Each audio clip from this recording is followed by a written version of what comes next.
Welcome to the Tech Egg. Don't get scrambled. Enjoy the video. In this video, I will explain how to file a lien. First, understand that a lien is a legal claim against an asset, often property, used to secure a debt. It provides a creditor with a legal right to seize the property if the debt is not paid.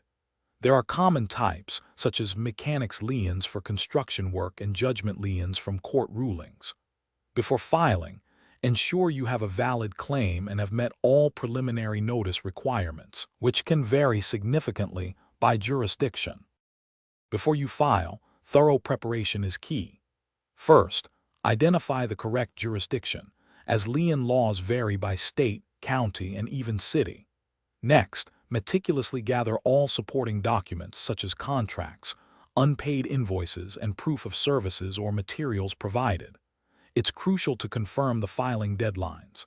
Many jurisdictions require liens to be filed within 60 to 90 days after the last day of work or material delivery. Missing this window can invalidate your claim.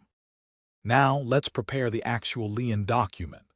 You'll need to accurately complete the official lien form, including your name, the debtor's name, the amount owed, and a detailed description of the services or materials provided.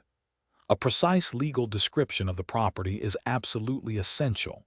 Errors here can invalidate the lien. Once completed, file the document with the county recorder's office or the equivalent government entity in the property's location. There is typically a filing fee, often around $20 to $50. After filing, your work isn't quite done.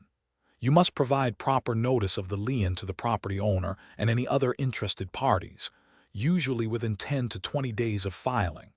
Be aware that liens have an expiration date, often 1 year from the filing date, after which they become unenforceable unless renewed or foreclosed upon.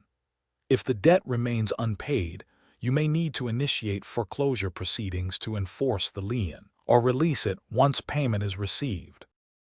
Thanks for watching. Consider subscribing if I helped unscramble your problems.